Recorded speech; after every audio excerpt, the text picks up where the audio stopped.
तो आज हम डिस्कस करने वाले हैं इस वीडियो लेक्चर में हिंदी। जो मैंने आपको पिछले बार जो सिलेबस बताया था उसको हम अभी स्टार्ट करने वाले हैं। तो वन बाय वन हम सभी चीज़ों को डिस्कस करेंगे धीरे धीरे और आपका सिलेबस कंप्लीट करने की कोशिश करेंगे। तो आज का जो टॉपिक है हमारा वो व्याकरण का है। भाषा और व्याकरण हम पढ़ेंगे आज। तो सबसे पहले मैं आपको एक चीज़ बताना चाहती हूँ कि आपको जब भी आपके सामने ये वीडियो आएगी तो आपको पढ़ाई करते समय आपको एक पेन कॉपी ले लेनी है। तो जो भी मैं आपको चीज़ें बता रही हूँ इस वीडियो में वो बहुत ज़्यादा इम्पोर्टेंट होने वाली हैं आपके लिए। तो आपको इसको नोट करना है और जो भी एक्सरसाइज वगैरह इसमें रहेंगी, जो भी चीज़ें आपको खुद से सीखनी होंगी वो मैं आपको बताऊँगी। तो आपको उसको क्या करना है, खुद से उसका एक्सरसाइज को कंप्लीट करना है, ठीक है। तो मैं यहाँ पे आपको क्या बताऊँगी, आपको परिभाषा जो होंगी वो बताऊँगी। और ये जो चीज़ें मैं आपको बताने वाली हूँ इस वीडियो लेक्चर में, तो वो सारी की सारी आपके एंट्रेंस एग्ज़ाम में आने वाली हैं। बीएड का एंट्रेंस एग्ज़ाम जो आपका होने वाला है उसमें आने वाली चीज़ें ही मैं आपको बताऊँगी। इसके बाहर मैं आपको कोई भी चीज़ नहीं बताऊँगी। तो मैंने इसमें कुछ नोट्स बना रखे हैं, तो मैं आपको इन नोट्स को डिस्कस करने वाली हूँ। और अगर आपको इसके जो नोट्स हैं पीडीएफ चाहिए होंगी तो मैं डिस्क्रिप्शन में उसका लिंक डाल दूँगी पीडीएफ का, तो वहाँ से आप इस नोट्स को डाउनलोड कर सकते हो। लेकिन फिर भी मैं आपसे कहूँगी कि आप इस वीडियो लेक्चर को पूरा देखिएगा, क्योंकि लिखा मैंने सब कुछ नहीं है, क्योंकि मैं कुछ चीज़ें वैसे ही बताऊँगी आपको, तो आप उस चीज़ को नोट कर सकते हैं वीडियो देखते देखते, ठीक है। और जो हमारा जो टीचिंग रहेगा, यानी कि जो मैं पढ़ा रही हूँ आपको, वो वन वे नहीं होना चाहिए। तो इसलिए जो आपको मैं बोलूँगी कि आपको करना चाहिए, क्योंकि आपके लिए वो बेनिफिशियल रहेगा, तो आपको करना चाहिए, ठीक है। तो यानी कि अगर मैं पढ़ा रही हूँ आपको तो आपको एक्सरसाइज बिल्कुल करनी है, तभी आपके अच्छे मार्क्स आएंगे। और मैं गारंटी देती हूँ आपके अच्छे मार्क्स आएंगे अगर आप यही चीज़ें पढ़ लेते हो अच्छे से। तो चलिए अब स्टार्ट करते हैं आज का टॉपिक। और आप मुझे कमेंट करके बताएंगे कि आपने एक्सरसाइज जो भी मैंने बोली थी वो कंप्लीट करी या नहीं करी। आज हम पढ़ने वाले हैं भाषा और व्याकरण। तो भाषिक व्यवस्था 3 प्रकार के होते हैं, यहाँ पे मैंने लिखा है 3 प्रकार के होते हैं। तो पहला होता है वर्ण व्यवस्था, दूसरा होता है पद व्यवस्था। पद व्यवस्था के 2 प्रकार होते हैं, शब्द स्तर पर और पद स्तर पर। तीसरा है वाक्य व्यवस्था। तो आज हम जो डिस्कस करने वाले हैं वो है वर्ण व्यवस्था। तो सबसे पहले हम देखते हैं वर्ण व्यवस्था। देखिए वर्ण व्यवस्था क्या होती है। तो सबसे पहले इसकी हम परिभाषा जान लेते हैं। तो हम देखते हैं कि जो हमारी भाषा है, यानी कि जो हिंदी भाषा है, उसमें जो वर्ण है उसका हम प्रयोग किसके लिए करते हैं, ध्वनियों के लिए करते हैं, या ध्वनियों को व्यक्त करने के लिए जो भी चिन्ह प्रयोग में लाए जाते हैं उनके लिए हम वर्ण का प्रयोग करते हैं। तो ये उच्चारित रूप में भी हो सकते हैं और लिखित रूप में भी हो सकते हैं। तो ये क्या है, वर्ण व्यवस्था है। अब वर्ण जो होती हैं भाषा की सबसे लघुत्तम इकाई या सबसे छोटी इकाई होती हैं, जिसे वर्ण को ध्वनि भी बोल दिया जाता है कभी कभी। और हिंदी के वर्ण होते हैं वो देवनागरी लिपि में लिखे जाते हैं। तो ये एक क्वेश्चन तो यहीं से बन गया आपका, 2 क्वेश्चन यहीं से बन गए, ठीक है। तो ये क्या है, दोनों जो बातें लिखी गई हैं यहाँ पे ये इंपॉर्टेंट है कि वर्ण भाषा की सबसे छोटी इकाई है और ध्वनि भी इसे कह सकते हैं, वर्ण को ध्वनि भी कह सकते हैं। उसके बाद है हिंदी के वर्ण देवनागरी लिपि में लिखे जाते हैं, है ना। तो सबसे छोटी इकाई क्या होती है, वर्ण या अक्षर एक ही चीज़ है, ठीक है। वर्ण या अक्षर क्या होता है, सबसे छोटी इकाई होती है। उसके बाद है पद। पद को हम शब्द भी बोलते हैं। फिर आता है पदबंध, फिर आता है उपवाक्य, और सबसे बड़ी इकाई क्या होती है, वाक्य। तो अब हम चलते हैं नेक्स्ट, वर्णमाला। तो वर्णमाला क्या होती है, तो हिंदी के लेखन के लिए जो चिन्ह वर्ण प्रयुक्त होते हैं उनके समूह को वर्णमाला कहते हैं। तो मैं थोड़ा फास्ट पढ़ाने की कोशिश करूँगी ताकि ज़्यादा से ज़्यादा चीज़ें जल्दी कवर हो जाए। तो आप इसको बैक करके सुन लेना। तो स्वर, तो वर्ण क्या होते हैं, तो वर्णमाला में क्या चीज़ें आती हैं, स्वर और व्यंजन आते हैं, ठीक है। तो स्वर क्या होते हैं आपको पता ही है, अ आ इ ई उ ऊ री ए ऐ ओ औ अंक अह। तो ये क्या होते हैं, स्वर होते हैं। तो स्वर की मात्राएं आपको पता है, आ की मात्रा ये होती है छोटी ई की, बड़ी ई की मात्रा, छोटे ऊ की मात्रा, बड़े ऊ की मात्रा, री की मात्रा, ए ऐ ओ औ की ये मात्राएं हैं, ठीक है। तो उसके बाद जो अंग और अह है लास्ट, तो इनकी कोई मात्रा नहीं होती है, लेकिन इनको इस तरह से लिखा जाता है, जैसे कि अंग को इस तरह से, चिन्ह इसका इस तरह से होता है और अह का इस तरह से होता है। और इन्हें बोलते क्या हैं, अंग में जो बिंदा लगता है, बिंदु लगता है उसे अनुस्वार बोलते हैं, और अ के बाद जो 2 बिंदु लगते हैं उसको बोलते हैं विसर्ग, ठीक है। तो इससे भी क्वेश्चन आ सकता है। और जो मैंने ये रेड टिक कर रखे हैं तो इसका मतलब है कि ये इंपॉर्टेंट चीज़ें हैं। अब बढ़ते हैं आगे। स्वरों की हमने बात कर ली है कि स्वर क्या होते हैं, ठीक है। तो हम बढ़ते हैं आगे व्यंजनों की तरफ, और हम देखते हैं कि अ की कोई भी अपनी कोई मात्रा नहीं होती, क्योंकि वो व्यंजन में प्रयुक्त होता है। यानी कि अगर हम क की बात करते हैं तो क में अ का साउंड होता है ना, तो इसलिए उसकी कोई अपनी खुद की कोई मात्रा नहीं होती है, वो व्यंजनों के साथ में प्रयुक्त होती है, इसलिए इसको हम उसका कोई मात्रा नहीं ले रहे हैं। आ की मात्रा हमने एक डंडा लगा रखा है यहाँ पे, ठीक है। तो ये चीज़ भी आप ध्यान में रख सकते हैं। अब बढ़ते हैं आगे व्यंजनों की तरफ। व्यंजन हैं, व्यंजन क्या होते हैं आपको पता ही है, क से ज्ञ तक, क से ज्ञ तक जो हमारे व्यंजन होते हैं। तो आपको पता है क वर्ग होता है, क वर्ग क्या होता है, क ख ग घ ङ। फिर च वर्ग होता है च छ ज झ ञ। ट वर्ग होता है ट ठ ड ढ ण, ढ और अणों को इस तरह से भी लिख सकते हैं। त वर्ग क्या होता है त थ द ध न, ठीक है। फिर प वर्ग होता है प फ ब भ म। तो ये होते हैं, आपने बचपन में पढ़े होंगे, तो इनको इन वर्गों में बांटा गया है, ठीक है। तो इनको आपने याद रखना है, क्योंकि जो मैं आगे को पढ़ाने वाली हूँ इसमें इन वर्ग का जिक्र मैंने कर रखा है। उसके बाद है अंतस्थ। तो यहाँ से ये जो तीनों चीज़ें बता रखी हैं मैंने, चारों चीज़ें, अंतस्थ, ऊष्म, संयुक्त व्यंजन और आगत वर्ण, तो इससे क्वेश्चन आया हुआ है बीएड में, आगे भी आ सकता है, तो ये चीज़ आपको बहुत अच्छे से नोट कर लेनी है। तो अंतस्थ जो व्यंजन होते हैं वो होता है य र ल व। तो ये क्या होते हैं, अंतस्थ व्यंजन होते हैं। तो अगर ऑप्शन आ गया कि 4 ऑप्शन दे दिए जाएँ और उसमें से क ख ग घ और र दे दिया जाए, इस तरह से मतलब 3-4 ऑप्शन दे दिए जाएँ, उसमें य आ जाए और बाकी तो क वर्ग के या च वर्ग ट वर्ग के दे दिए जाएँ, तो आपको क्या करना है, आपको पता होना चाहिए कि अंतस्थ कौन से व्यंजन होते हैं। तो अंतस्थ व्यंजन होते हैं य र ल व, इसको आप नोट कर लीजिए। उसके बाद है ऊष्म। ऊष्म है श, जितने भी प्रकार के श होते हैं तो उनको ऊष्म व्यंजन कहते हैं ह के साथ, ठीक है। उसके बाद आता है संयुक्त व्यंजन। तो संयुक्त व्यंजन क्या होता है, अब श त्र ज्ञ और श्र, श्री वाला श्र, आप श्री लिखते हैं, श्री श्रीमती, ठीक है। तो यहाँ पे श्र क्या है, संयुक्त व्यंजन है। उसके बाद है आगत वर्ण। आगत वर्ण अ ज ज फ। तो ये कहाँ पे यूज होते हैं, ये आगत वर्ण, वो ये वर्ण वहाँ पे यूज होते हैं जहाँ पे हम अंग्रेजी शब्दों का प्रयोग करते हैं, जैसे कॉलेज, ठीक है। तो ये इस तरह से होते हैं, आगे पढ़ेंगे हम इनके प्रकार भी बाद में, तो अभी तो स्टार्टिंग है ये। चलिए अब आगे बढ़ते हैं। इसका मैं आपको पीडीएफ प्रोवाइड कर दूँगी, लेकिन आपको फिर भी इन चीज़ों को लिखना है खुद से, क्योंकि मैं जो बता रही हूँ मैंने हर चीज़ लिखी नहीं है। हिंदी के जो वर्ण होते हैं उन्हें हम कभी कभी अक्षर भी बोलते हैं, क्योंकि जो वर्ण होते हैं उनका स्वतंत्र उच्चारण होता है। अब हम पढ़ते हैं वर्णों के भेद। तो वर्णों क्या क्या भेद होते हैं, जैसे हमने बोला कि वर्णमाला में स्वर और व्यंजन होते हैं, तो वर्णों के भेद भी यही होते हैं, स्वर और व्यंजन। तो सबसे पहले हम बात करते हैं स्वर क्या होते हैं। तो इसकी मैं डेफिनेशन आपको बता रही हूँ। जिन ध्वनियों के उच्चारण के समय हवा मुंह से बिना किसी रुकावट के निकलती है वे स्वर कहलाते हैं, ठीक है। तो जैसे कि हम बोलते हैं अ आ इ ई उ री ए ऐ ओ औ अं अह, ठीक है। तो ये क्या हैं, स्वर हैं हमारे। तो इसमें हमारा क्या होता है, बोलते समय क्या होता है, हवा मुंह से बिना किसी रुकावट के निकलती है। तो आप भी बोल के देख सकते हैं, तो इनको स्वर कहते हैं। और जो हम री शब्द देखते हैं तो उसका जो उपयोग किया जाता है वो केवल संस्कृत में ही ज़्यादातर आपको देखने को मिलता होगा। जैसे कि हमने लिखा है यहाँ पे ऋण, ऋषि, ऋतु, घृत आदि, ठीक है। तो री स्वर का जो प्रयोग होता है वो संस्कृत शब्दों में ही होता है। उसके बाद हमने अनुस्वार और विसर्ग की बात पहले ही कर चुके हैं। अंग और अह को क्या बोलते हैं, अनुस्वार और विसर्ग बोलते हैं। तो अब हम बात करते हैं स्वरों के भेद के बारे में। मूल भेद अगर हम बोले स्वरों के, तो वो होते हैं निर्नुनासिक और दूसरा होता है अनुनासिक। तो पहला हम पढ़ते हैं निर्नुनासिक। निर्नुनासिक स्वर जो होते हैं वो होते हैं, यहाँ पे लिखे गए हैं अ आ इ ई उ ए ऐ ओ औ तक, ठीक है। तो ये क्या होते हैं, निर्नुनासिक स्वर होते हैं, ठीक है। और अनुनासिक क्या होते हैं, अनुनासिक ये आपने सुना भी होगा। अनुनासिक होते हैं अ आ इ उ ए ऐ ओ औ। तो इस तरह से इसमें क्या कर दिया है, जितने भी निर्नुनासिक स्वर थे यानी कि जो सिंपली लिखे गए थे उनमें हमने क्या लगा दिया, चंद्र बिंदु लगा दिया।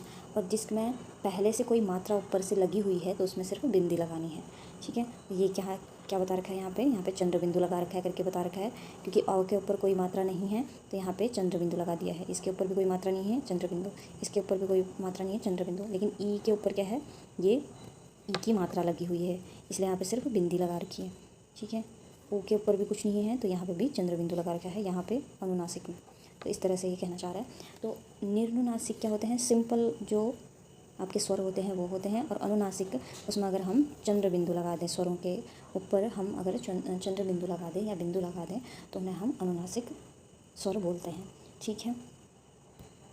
तो आपका पहला एक्सरसाइज अब ये है कि आपको निम्नासिक और अनुनासिक जो शब्द होते हैं उनकी प्रैक्टिस करनी है थोड़ी बहुत। जैसे कि फॉर एग्जांपल अ है, अ से जैसे मान लो सवार बना है, सवार, स में क्या है, अ की मात्रा है, सवार एक शब्द है, ठीक है। ये कौन सा शब्द है, निम्नासिक शब्द है, ठीक है। अगर हम इसमें नासिक के स्वर अनुनासिक शब्द को जोड़ दें तो क्या बन जाएगा, संवार, संवार बन जाएगा, सवार का संवार बन जाएगा। तो ऐसे जैसे ही आ की मात्रा है, कहा है, कहा, तो कहा में आ की मात्रा लगा दें तो क्या बन जाएगा, कहाँ। तो इसी तरह से आपको और भी शब्दों के इस तरह से प्रैक्टिस करनी है, ताकि अगर कभी ये पेपर में आए तो आपको कोई दिक्कत ना हो। उसके बाद हम आगे बढ़ते हैं। इसके बाद हम बात करते हैं कि हमने बोला कि जो स्वर के जो भेद होते हैं वो मूलतः 2 भेद होते हैं, लेकिन इसके अलावा भी स्वर के हम भेद मानते हैं। एक होता है ह्रस्व स्वर और एक होता है दीर्घ स्वर। तो ये जो स्वर होते हैं ये काफ़ी इंपॉर्टेंट हैं। ये इनसे के जो बीएड का पेपर है उसमें क्वेश्चन आए हुए हैं, आप कोई पेपर उठा के देख लीजिए प्रीवियस, उनमें ये क्वेश्चन आए हुए हैं कि दीर्घ स्वर और ह्रस्व स्वर क्या होते हैं, या उनके जो अक्षर वर्ण तो वो कौन से, ह्रस्व स्वर कौन से होते हैं, दीर्घ स्वर कौन से होते हैं, ठीक है।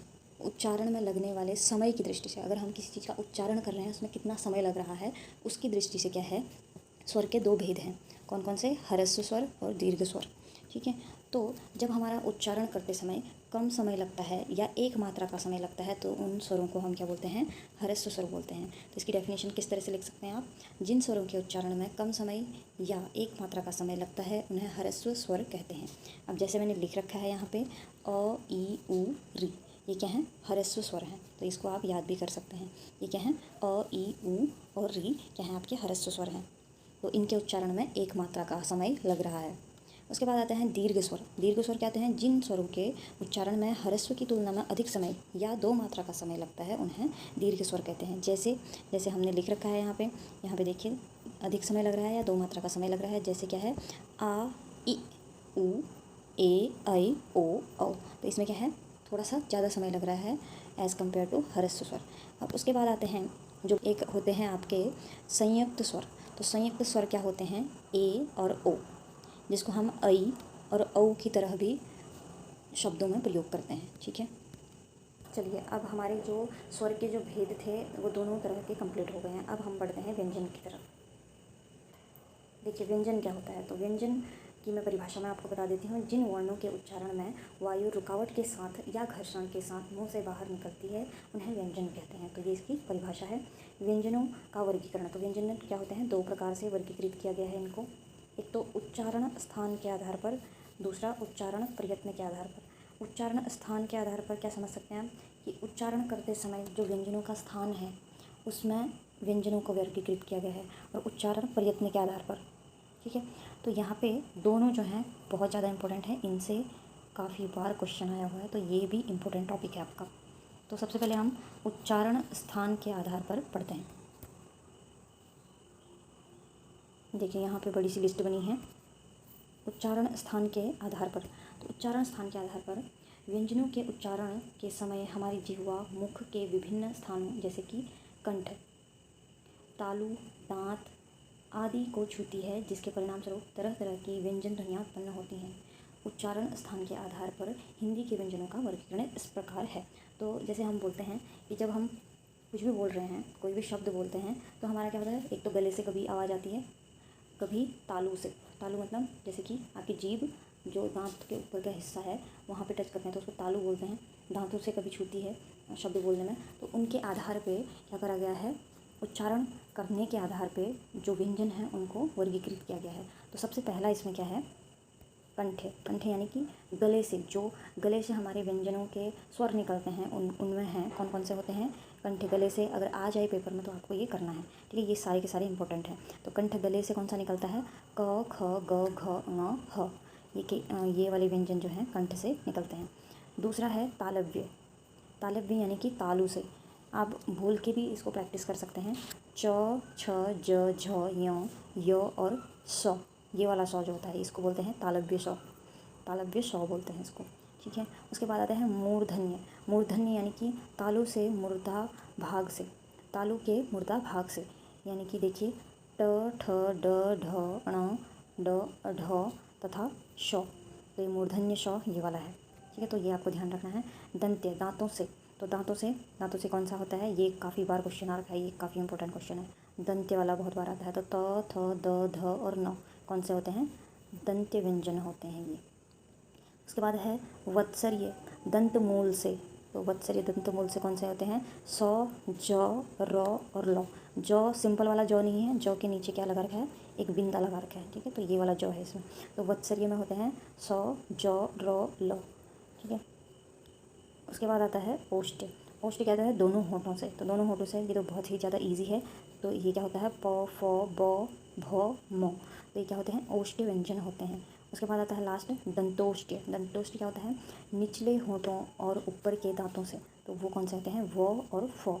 तो फ सिंपल वाला नहीं है, फ है और उसके नीचे क्या है, छोटा सा बिंदा लगा हुआ है, तो फ आगत वर्ण वाला है, ठीक है। तो ये आपको ध्यान रखना है। तो ये हमारे उच्चारण स्थान के आधार पे जो मैंने आपको बताई, ये बहुत ज़्यादा इंपॉर्टेंट है, इसको आपको याद रखना है।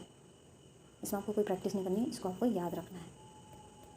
अब बढ़ते हैं हमारे लास्ट स्लाइड की तरफ।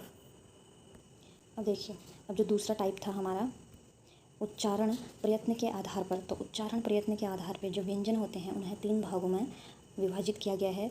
तो इसके 3 भेद हैं, कौन कौन से, श्वास की मात्रा के आधार पे, स्वर तंत्री में श्वास का कंपन के आधार पे, और जीभ जो लास्ट है तीसरा, जीभ तथा अन्य अवयवों द्वारा श्वास का अवरोध।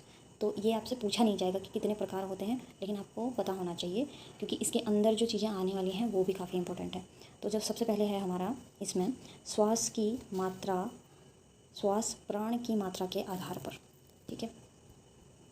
तो यहाँ पे जो प्रयत्न शब्द है, यहाँ पे जो प्रयत्न शब्द है इसका अर्थ मैं आपको एक बार बता देती हूँ। तो व्यंजनों के उच्चारण के समय श्वास की मात्रा, स्वर तंत्री का अवरोध तथा जीभ और अन्य अवयवों द्वारा अवरोध को प्रयत्न कहते हैं, ठीक है। तो प्रयत्न क्या होते हैं, 3 प्रकार के होते हैं, ये मैंने आपको बता दिया है पहले ही।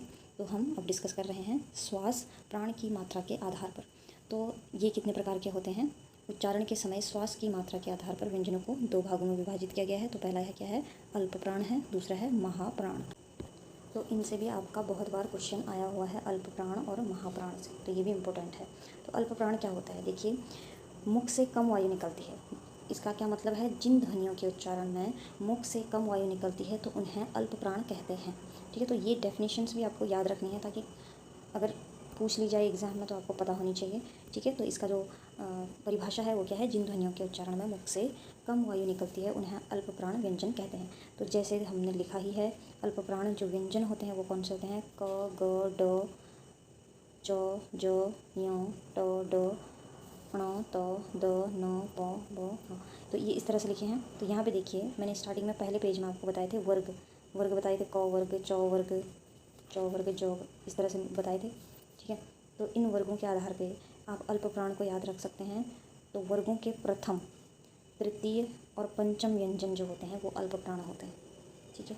तो आपको इतना सारा याद रखने की ज़रूरत नहीं है, इतना सारा याद रखने की ज़रूरत नहीं है। अगर आप इस चीज़ को याद रख लेते हैं और आपको पता है कौन कौन से वर्ग होते हैं, तो आपको पता चल जाएगा कि अल्प प्राण कौन कौन से व्यंजन हैं, ठीक है। तो वर्गों के प्रथम, तृतीय और पंचम, यानी कि पहला जो वर्ग है, वर्ग का पहला जो शब्द था यानी कि वर्ण था वो क्या था, क था।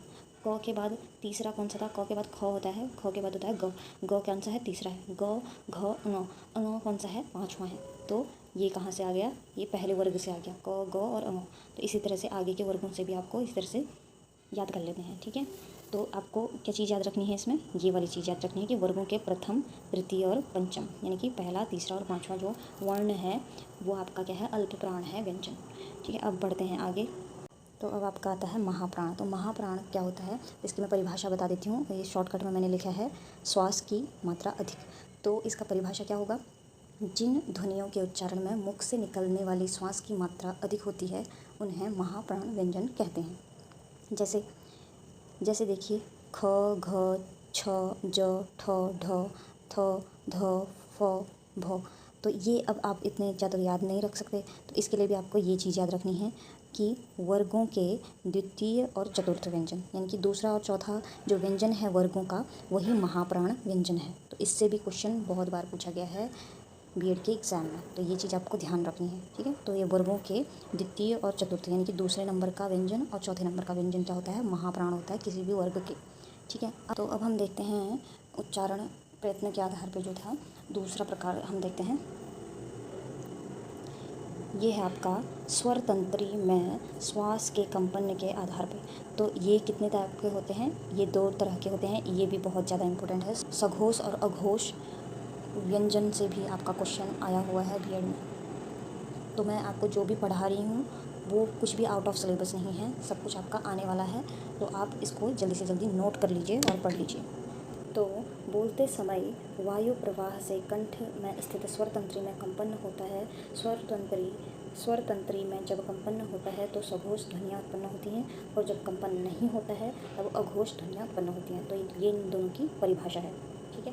तो बोलते समय जब भी हमारे गले में जो स्वर तंत्री होती है उसमें कंपन होता है तो उसे हम सघोष ध्वनियाँ कहते हैं, और अगर हमारे गले में कंपन नहीं होता है तो हम उन्हें अघोष ध्वनियाँ कहते हैं, ठीक है। तो अगर इसको आपका एग्ज़ाम में आ जाए तो आप बोल के इनको समझ सकते हैं वहाँ पे कि अगर कंपन हो रहा है गले में बोलते टाइम तो वो सघोष ध्वनि है, और कंपन नहीं हो रहा है तो वो अघोष ध्वनियाँ हैं, ठीक है।